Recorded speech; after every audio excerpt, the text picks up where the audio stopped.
Mateus capítulo número 16.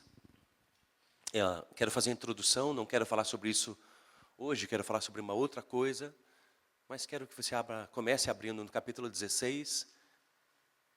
Nós começamos a conversar sobre isso domingo passado, tá bom?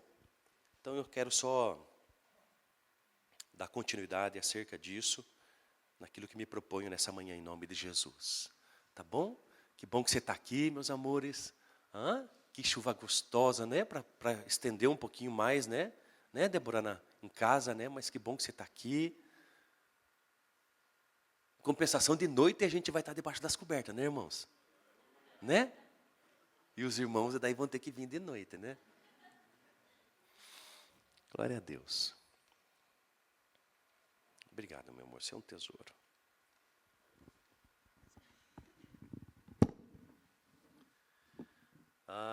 O texto, irmãos, o texto pode ser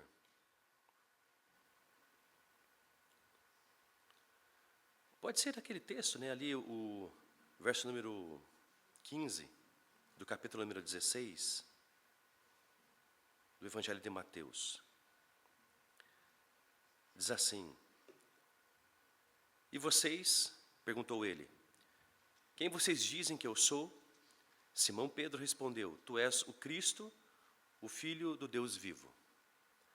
Senhor, fale conosco, me use para isso. A gente quer encher o nosso coração das Escrituras e que isso nos encha de fé, meu Deus amado, em nome de Jesus. E que a gente responda positivamente aquilo que o Senhor tem nos chamado nessa manhã.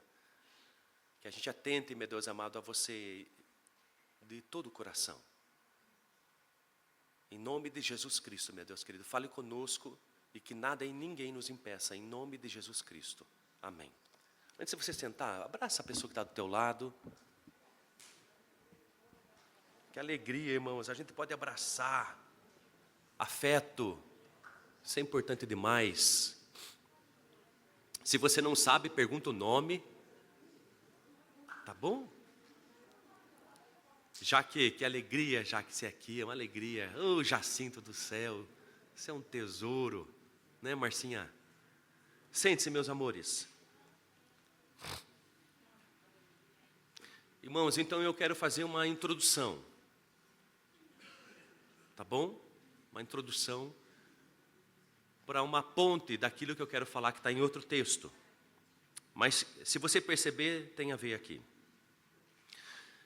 Irmãos, eu já quero começar dizendo de forma muito direta.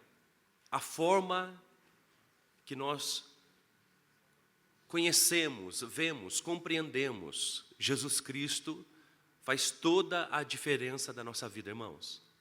A forma como nós olhamos para Jesus, o que Ele é, o que Ele representa, faz toda a diferença em todas as áreas da nossa vida.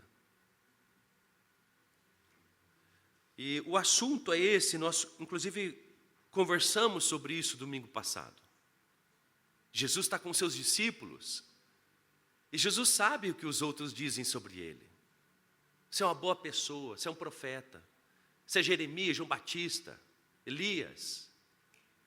Mas Jesus então, ele está com os discípulos. Essa palavra discípulo é seguidor, irmãos, de Cristo, parecido com Ele, aluno dEle.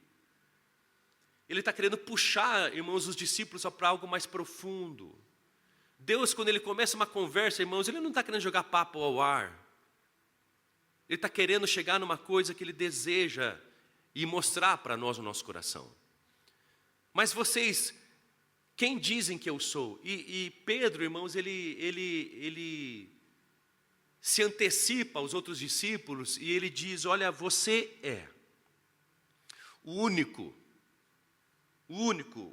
você é o Cristo, o Filho de Deus vivo. Então, se você reparar, isso é impressionante, irmãos, e me faz pensar, vire um pouquinho algumas folhas, assim, vai no capítulo 14, verso número 33, eu quero te mostrar uma coisa, irmãos.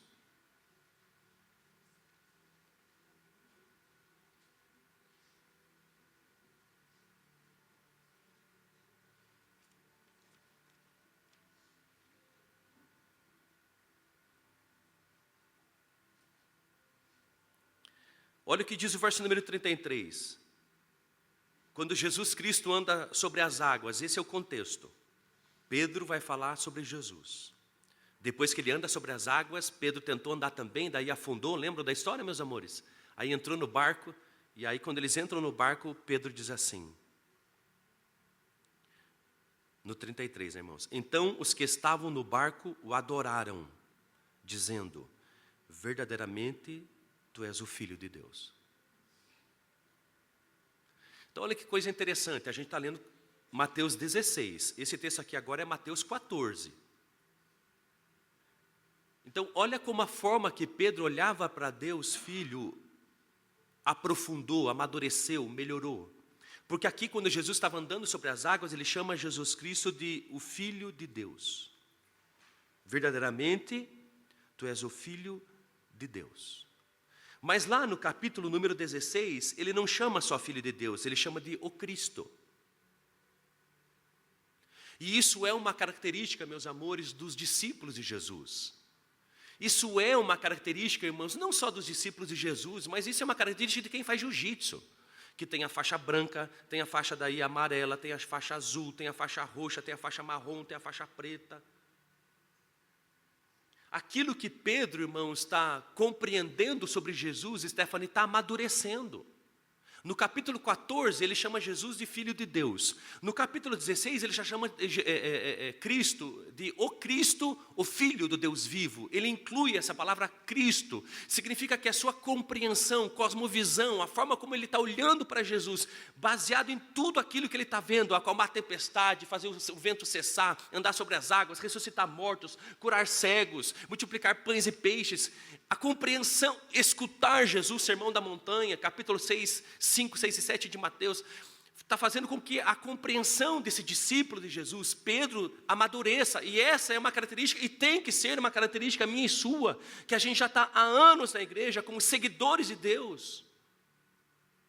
A gente precisa melhorar acerca daquilo que compreendemos em Jesus Cristo, das Escrituras. A gente precisa amadurecer, a gente precisa saber mais, a gente precisa se aprofundar. Porque, irmãos, aquilo que nós compreendemos de Cristo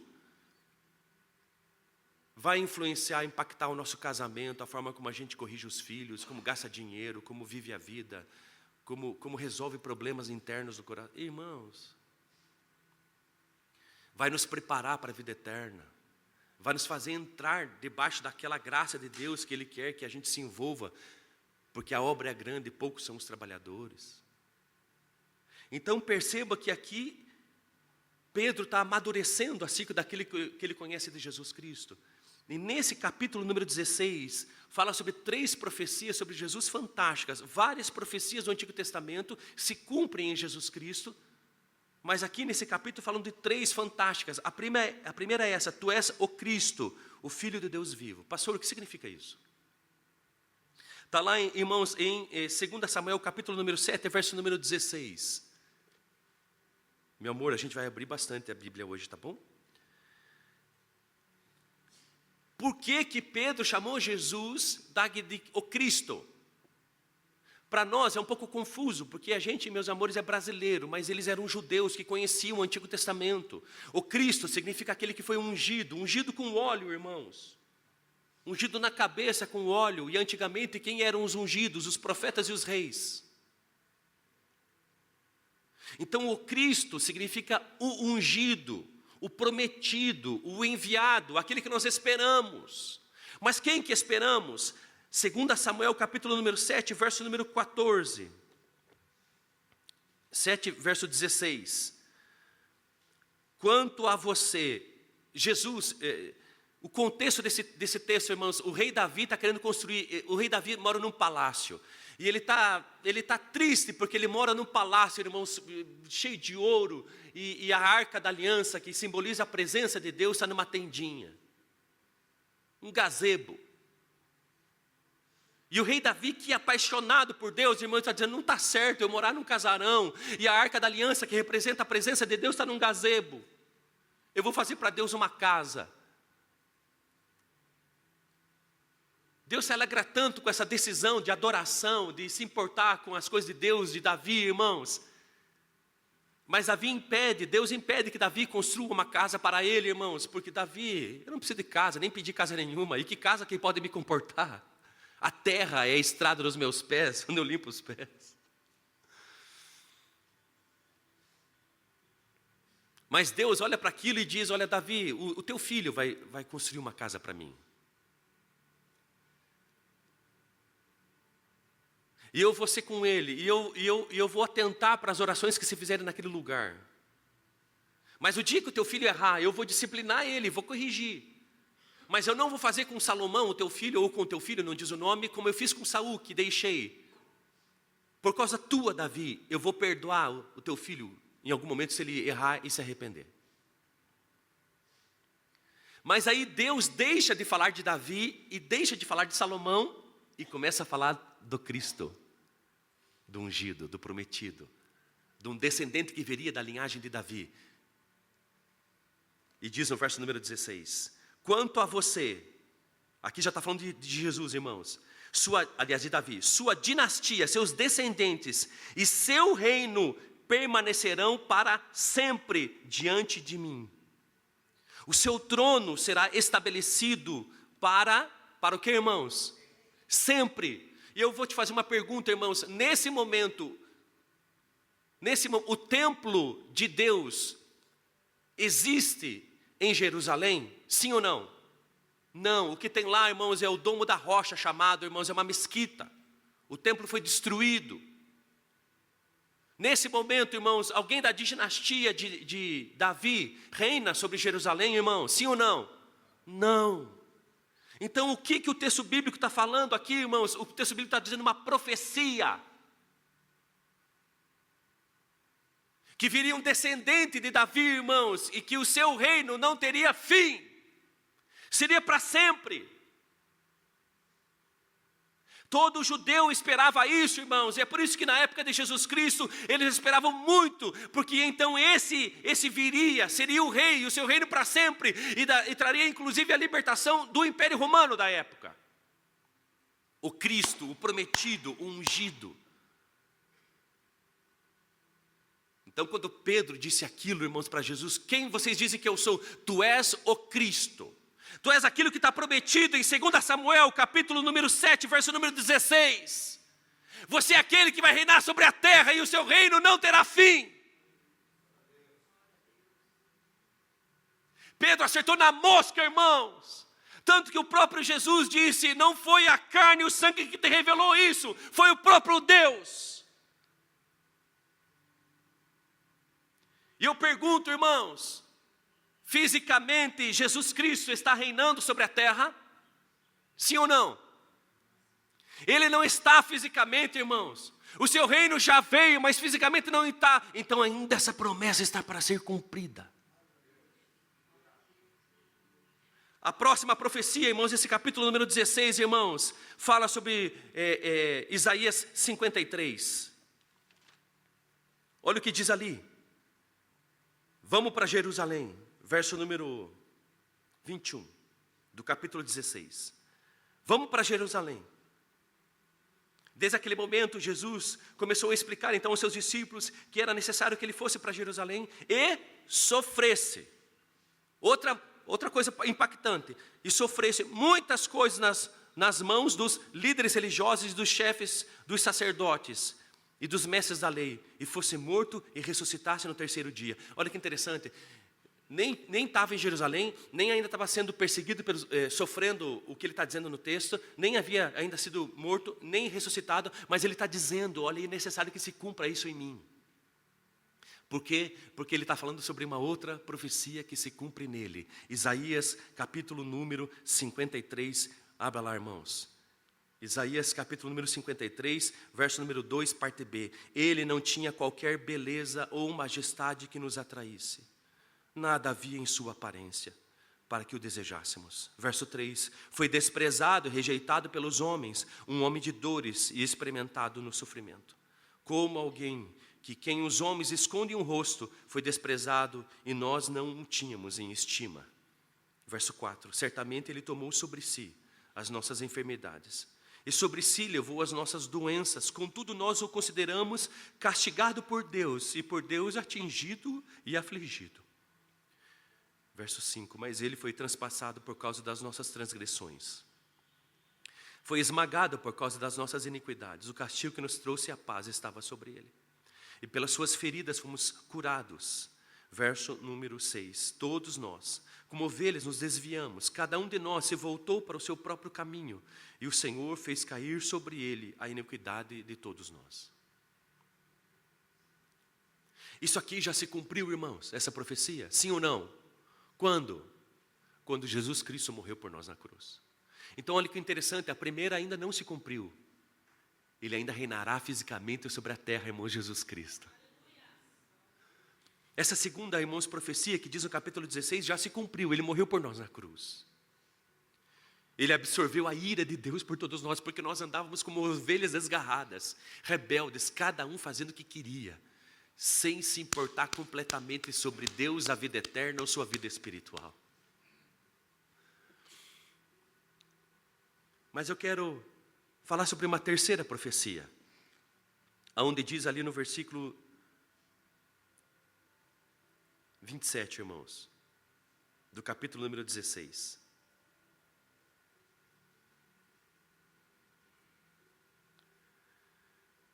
Olha o que Jesus fala acerca dele mesmo.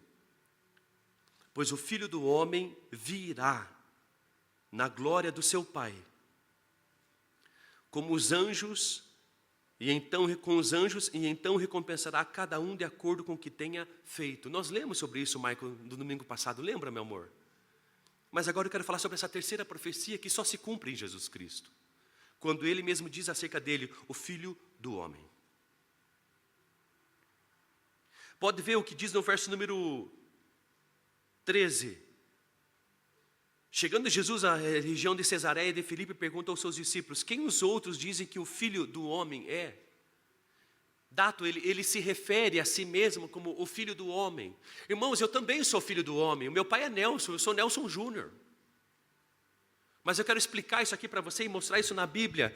O que ele está querendo dizer, que para nós que somos brasileiros, um pouco difícil de entender. Mas, irmãos, o que Jesus estava querendo dizer? Para isso você vai ter que abrir em Daniel, capítulo número 7, verso número 13.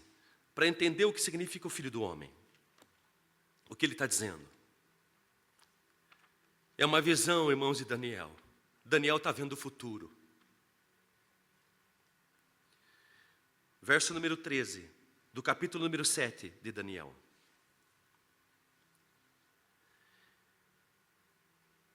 Em minha visão à noite, vi alguém semelhante ao quê? A um filho de homem. Então olha, Luiz, que coisa mais fantástica.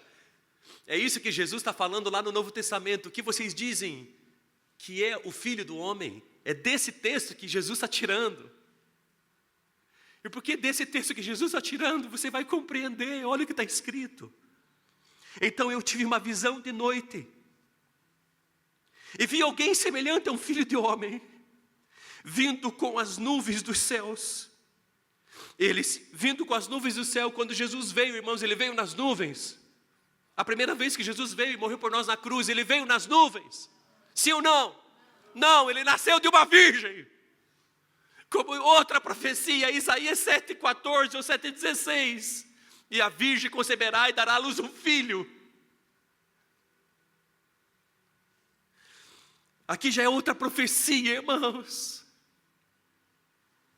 Por que Deus profetiza tanto aquilo que vai acontecer no futuro? Porque Ele é Deus. E todas as coisas estão nas suas mãos. Porque Ele diz antes, porque quando acontecer, a gente creia de todo o coração. E se aproxime dEle, irmãos, tão apegado e achegado como mais do que qualquer outra coisa ou pessoa. Eu vi alguém semelhante ao Filho do Homem, vindo com as nuvens do céu. Então, irmãos, é por isso que nós esperamos a segunda vinda de Jesus Cristo, irmãos, onde Ele vai vir nas nuvens com glória. Irmãos, vindo com as nuvens dos céus, Ele se aproximou do ancião e foi conduzido à sua presença. Olha, irmãos, diz que Jesus se aproximou de Deus no céu, irmãos, na sala do trono. E recebeu de Deus, no verso número 14, e ele recebeu autoridade, glória e o reino. Todos os povos. Só de Israel, irmãos? Só os judeus? Não. Quando ele vier nas nuvens, irmãos, todos os povos, nações, homens de todas as línguas, o adorarão. E seu domínio é um domínio eterno, e não acabará. E o seu reino jamais será destruído.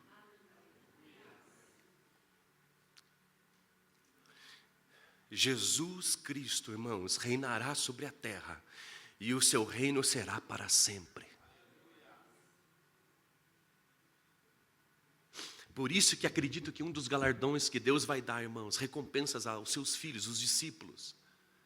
Não digo isso à multidão, porque a multidão, irmãos, já tem a recompensa, que é a própria salvação de estar com Deus por toda a eternidade. Mas aos discípulos, eu creio, irmãos, que uma das recompensas será governar com Cristo sobre a terra. Talvez sendo um deputado estadual, federal, um vereador, irmãos, um prefeito de um município. Não vejo a hora. Não é à toa que quando Jesus Cristo ressuscitou, irmãos, entre os mortos no terceiro dia, Ele ressuscitou no corpo de homem. Ele está agora à destra de Deus, irmãos. Deus que é Espírito, Jesus Cristo que foi Espírito, que é Espírito por toda a eternidade, irmãos. Assumiu a forma de corpo, nasceu de uma virgem, mas ressuscitou no corpo, irmãos. Por quê? Porque é plano de Deus reinar sobre a terra para sempre conosco, vivendo com a gente pelas ruas. Você tem ideia disso, irmãos? E o que nós vamos fazer na terra, Nel? Irmãos, a gente vai recapar asfalto, irmãos, a gente vai plantar árvores, a gente vai construir coisas, vai ter siderúrgica, vai ter de tudo. Mas o que vai ter vai ser sério. O que vai ter vai ser justo. Ninguém mais vai pagar um pãozinho, irmãos, o preço do pão num preço injusto. Ninguém vai comprar um carro pelo preço injusto. Não vai ter mais guerra, nem ciúmes, nem conflito, irmãos, porque vai ter paz.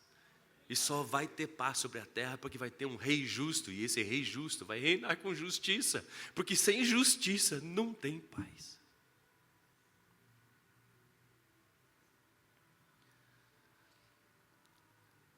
Quem é Jesus para você? Eu podia ter escolhido pegar as passagens de Jesus, que ele andou sobre as águas, que ele ressuscitou os mortos, que ele curou os cegos, que ele fez mudo falar, surdo ouvir. Estaria correto também, irmãos, mas estaria falando sobre Jesus histórico, o encarnado, o que se fez carne, o que viveu. O 100% homem. Mas eu quero te mostrar o 100% Deus, irmãos, que está vindo. Eu não sei quando ele vai vir. Mas eu estou esperando todos os dias. Tem dia que eu esqueço, Elias. Tem dia que eu nem lembro. Por isso que eu forço ler a Bíblia todos os dias, irmãos. Para estar vigilante, para estar atento. Para não me esquecer. Para conseguir olhar para dentro do meu coração e esquadrinhar e ver como é que eu estou.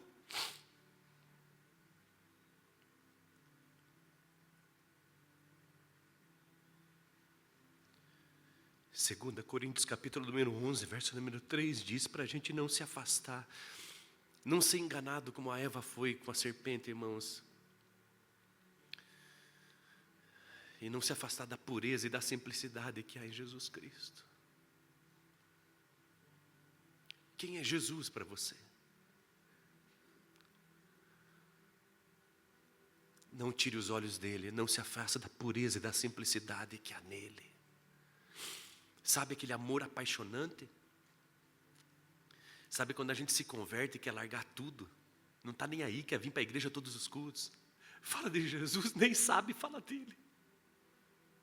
Nem sabe o que significa filho do homem, nem sabe o que significa o Cristo, não sabe nada. Mas só sabe o que é. Antes eu era cego, mas agora vejo. Antes eu era um miserável pecador, mas eu me sinto leve, eu me sinto perdoado. E é suficiente, porque olha para Jesus com uma pureza e uma simplicidade. Isso tem que permear a gente até o fim. Por mais que a gente saiba tanta coisa. E agora eu queria te mostrar uma coisa, baseado nisso que a gente conhece de Jesus, irmãos, que Ele está vindo. Ele é tão bom. Ele é tão misericordioso.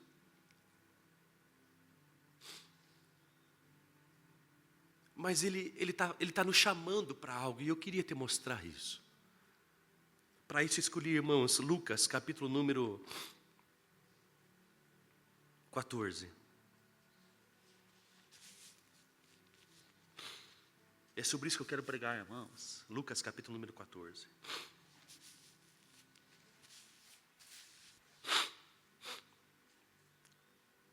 Deus está nos chamando para uma coisa mais profunda. Ele chama disso de discipulado, de discípulo. Você sabe que ser discípulo de alguém é seguir alguém. No caso aqui é seguir Jesus Cristo. Mas de forma mais esmiuçada, ser discípulo significa parecer com Jesus. Porque todo aluno está preocupado em parecer com o mestre. Deus deseja mesmo que a gente pareça com Ele. Uma grande multidão. Então, 14, verso número 25. Uma grande multidão ia acompanhando Jesus. Então, uma grande multidão, irmãos. E eu vou dizer uma coisa para você acerca da multidão. A multidão, eles têm muito, o que eles têm por Jesus é mais interesse e curiosidade. Porque a multidão viu Jesus fazer muita coisa, ressuscitar mortos, andar. Ela viu muita coisa. Então ela segue Jesus, mas esse seguir Jesus é por interesse e curiosidade, e não por consciência daquilo que Jesus está chamando que é o discipulado. E eles não têm nem ideia do custo do discipulado. É por isso na Bíblia que é chamada de multidão. Mas Jesus, irmãos, ele estava falando sobre uma coisa que ele queria, um envolvimento dessa multidão, procurando um comprometimento maior dessas pessoas. E é isso que eu quero falar para você nessa manhã. Você está aqui. Eu louvo a Deus por isso. Mas Deus está procurando em você um comprometimento maior. E eu queria te explicar nesse texto. Jesus esteve voltando-se para ela e disse: se alguém vem a mim. Perceba, irmãos, que esse texto também está lá de Mateus 14. Lembra aquela hora, pedra de tropeço, Pedro? Não, Senhor, nada vai te acontecer, vamos impedir. Para trás de mim, Satanás. Ele vira as costas para trás de mim, Satanás. Porque você é para mim pedra de tropeço. Porque não pensa nas coisas de Deus, mas nos homens. E eu vou dizer uma coisa: quem quiser me seguir, pegue a sua cruz. Ele está dizendo exatamente esse texto. Se alguém vem a mim e ama seu pai, a sua mãe, sua mulher. Eu quero falar 3 coisas aqui nesse texto. Seus filhos, seus irmãos e irmãs, e até a sua própria vida, mais do que a mim, não pode ser meu discípulo. E aquele que não carrega a sua cruz. Aliás, até ali, irmãos, deixa a Bíblia aberta. Essa é a primeira coisa do preço do discipulado que eu quero chamar você, porque Jesus está nos chamando para uma coisa mais profunda. A primeira coisa, irmãos, para quem quer ser como Ele, segui-lo, e é possível. Não pense que ser como Jesus, irmãos, tem que ser pastor. É qualquer um. Pastor, como é que eu faço para ser um discípulo? Precisa ler a Bíblia, precisa ler os Evangelhos. Se Deus quer que a gente pareça com Ele, como é que a gente vai parecer com Ele se a gente não lê sobre Ele na Bíblia? Pastor, depois que eu ler os Evangelhos, lê o que diz sobre Ele nos profetas. Lê o que diz sobre Ele no Novo Testamento. O que Paulo disse, o que Pedro disse. Não tem como a gente imitar alguém, irmãos, se a gente não parecer, se a gente não compreender.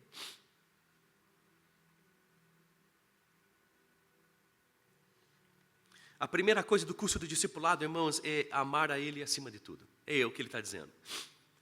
Você que quer seguir Jesus Cristo, pastor, eu quero seguir Jesus, eu quero de todo o meu coração. Ele é a razão da minha vida.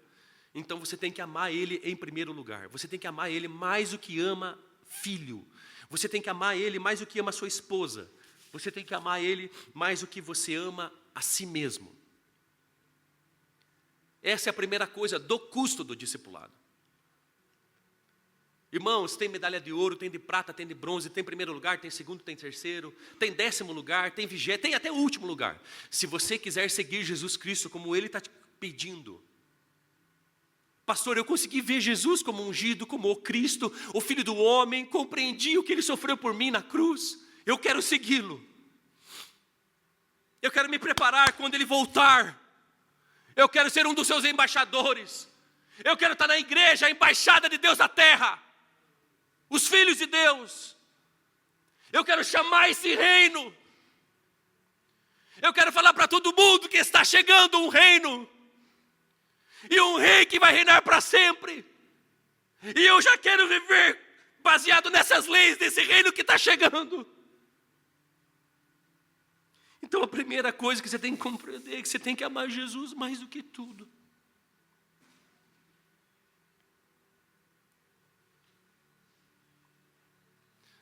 Quem você mais ama?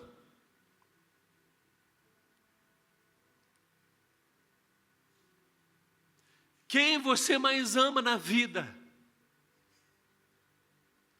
Talvez uma mãe diga o filho. Talvez o esposo diga a minha esposa. Talvez você mesmo diga, puxa, o que eu mais amo, eu acho que é a minha própria vida, baseado no como eu vivo. O que você mais ama não pode ser o templo das águias. O que você mais ama não pode ser o teu dom, o teu talento, o teu ministério. O que você mais ama não pode ser uma jaqueta, não pode ser um carro, não pode ser não pode. Se você quer segui-lo, precisa amar Ele mais do que tudo. Segunda coisa importante. É o que segue o verso número 27, eu acho que diz ali. E aquele que não carrega a sua cruz, não me segue, não pode ser meu discípulo. Olha que interessante, ele vai dizer várias vezes, não pode ser meu discípulo. Se não fizer isso, não pode ser meu discípulo. Se não fizer isso, não pode ser meu discípulo. Se não fizer isso, não pode ser. Ele está chamando a gente para carregar a cruz, irmãos. E aí diz no verso número 28, explicando o que é isso. Irmãos, lembre-se, cruz, Jesus não tinha morrido ainda. Mas ela significava algo, vergonha, humilhação. Porque quem era crucificado, irmãos, geralmente era um condenado. Um transgressor da lei. Aquele que não carrega a sua cruz. Ou seja, Jesus está nos chamando para a segunda coisa, irmãos, do preço de seguir Jesus. É a humilhação.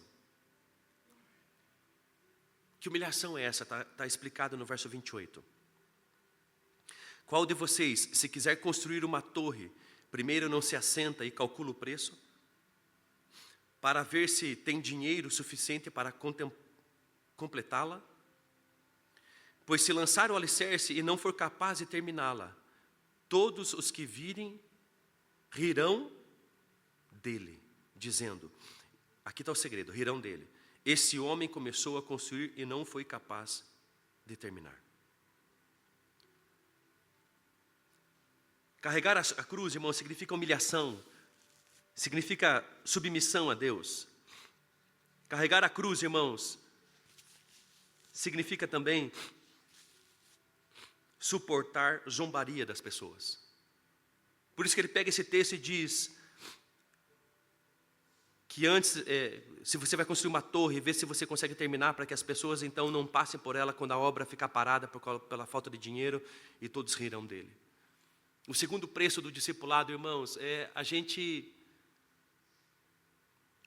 suporta um certo tipo de sofrimento por causa de Jesus. O primeiro custo, irmãos, é um certo tipo de amor. O segundo é um certo tipo de sofrimento. Qual é o sofrimento? Sofrer por causa de Jesus.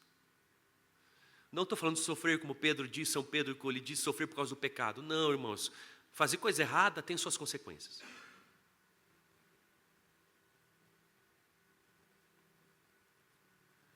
O segundo curso do discipulado de quem quer seguir Jesus Cristo, irmãos, você tem sofrido por Jesus? Por dizer que é cristão?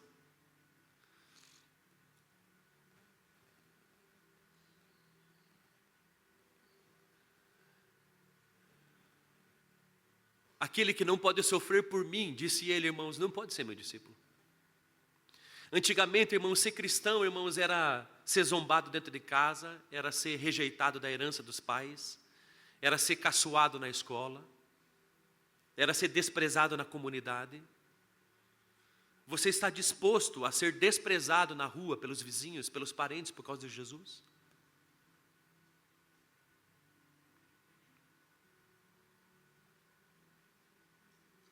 E se as pessoas tirarem sarro? Você tem feito o mínimo possível para as pessoas tirarem sarro? Eu não estou falando de fazer palhaçada, eu estou falando de você dizer para todo mundo a quem você serve, a quem você segue. No futebol, na torcida organizada, na faculdade, na escola, com as vizinhas, no serviço, com o chefe. Você está fazendo o mínimo necessário para ser zombado?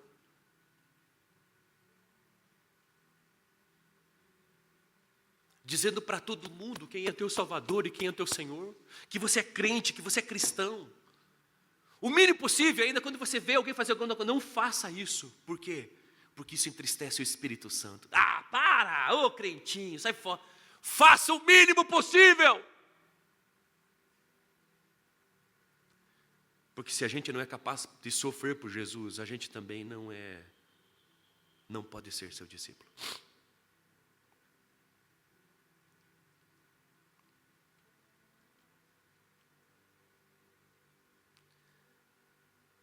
Eu lembro uma empresa que eu trabalhava e a gente ia para os outros estados fazer curso.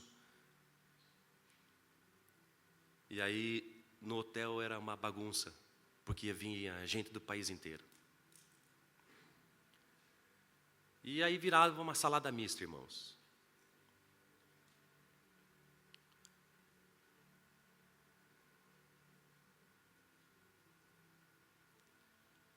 E aí teve um dia um colega meu de trabalho, ele casado.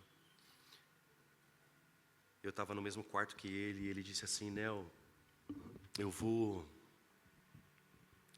acho que eu vou sair com aquela moça.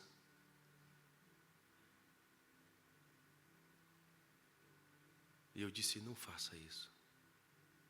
Você vai acabar com a tua vida, não faça isso.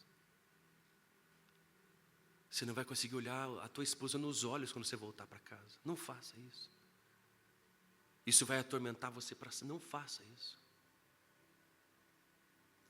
E eu comecei a falar com ele, irmãos, ia falar. E eu falei 10 minutos, 20 minutos, eu falei 30 minutos. E eu fiquei falando, irmãos, sobre coisas, sobre aquilo que representava, a consequência daquilo, como Deus via. No dia seguinte, irmãos, e nós dormimos. No dia seguinte, nos reunimos em alguns homens. E eles começaram a tirar sarro, irmãos. E perguntar como foi a noite de cada um deles. E um deles disse assim, o negrão, por que eu dormi com o negrão no quarto? Você precisa fazer o mínimo possível para sofrer por Jesus Cristo. Esse negócio de 007 com a gente, irmãos, não funciona. Nós não somos espiões.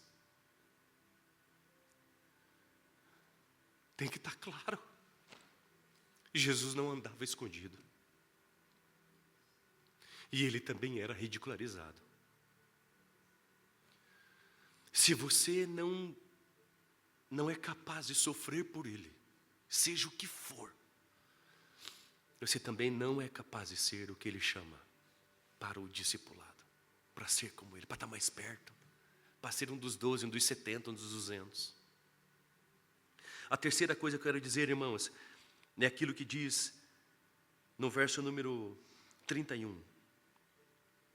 É o terceiro preço, custo do discipulado, o qual é o rei que, pretendendo sair da guerra contra outro rei, primeiro não se assenta e pensa se com 10.000 homens é capaz de enfrentar aquele que vem contra ele com 20.000? Se não for capaz, enviará uma delegação, enquanto o outro ainda está longe, e pedirá um acordo de paz. Aí está o segredo. Da mesma forma, qualquer de vocês que não renuncia a tudo o que possui não pode ser meu discípulo. O que Jesus está dizendo, irmãos?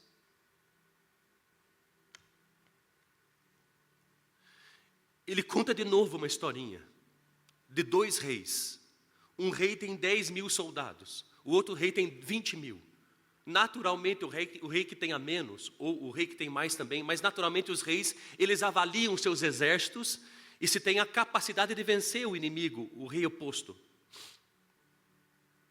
E se porventura o rei que tem menos soldados, Ana, ele percebe que não vai vencer a batalha, ele tem que pensar. Se a gente começar a guerra, vamos todo mundo morrer. Ai, vamos todo mundo morrer. E além de morrer, eles vão sentar no trono e vão conquistar a cidade. Então eu já sei. O rei, na história que Jesus contou, irmãos, o rei que tinha menos soldados, se ele percebesse que não teria como ganhar do outro rei, ele mandaria uma comitiva, uma delegação de paz. Por que, Jacinto? Não é fácil, mas isso é a terceira coisa do curso do discipulado. O rei que tinha menos, irmãos, e que perderia, ele tinha 2 coisas importantes: o trono, o seu reino e a própria vida. Então, se ele sabia que ia perder, ele decide perder uma coisa: o domínio, o trono, o reino. Mas pelo menos continuar já vivo. Por isso que ele mandava a comitiva de paz. O que Jesus está dizendo? Que se a gente não renunciar a tudo, não pode ser discípulo dele, irmãos. Escute, aquele que procurar salvar a sua vida, perdê-la-á. Mas aquele que decidir perdê-la, a salvará. Deus está chamando eu e você para compreender que nós perdemos, que Ele é maior, que Ele é Deus, que a gente não tem como. Deus está pedindo para a gente fazer uma escolha. Se a gente quiser continuar a ter domínio, nós vamos morrer. Se a gente quiser continuar tendo domínio da nossa própria vida, a gente é o bom, o Rambo. Nós vamos perder. E capaz da gente perecer naquele lugar que a gente chama de inferno.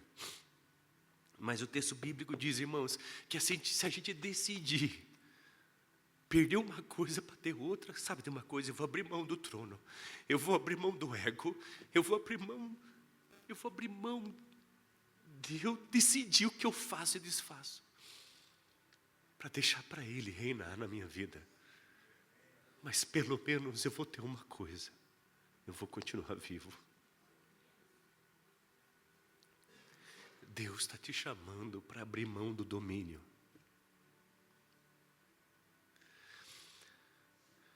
Essa é uma dificuldade para muitas pessoas na terra. Talvez a coisa mais difícil.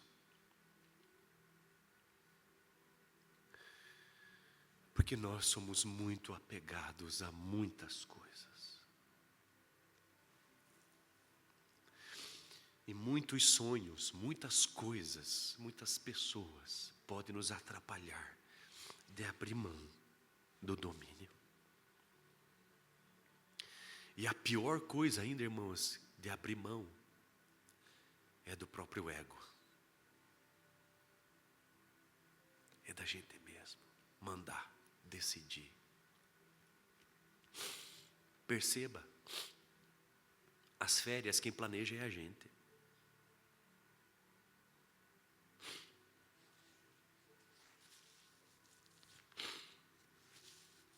Perceba, irmãos, dinheiro a gente dá 10%. 10% é a menor parte. Só estou dando exemplo. Isso é muito difícil. Mas se a gente abrir mão do domínio, nós vamos ter vida.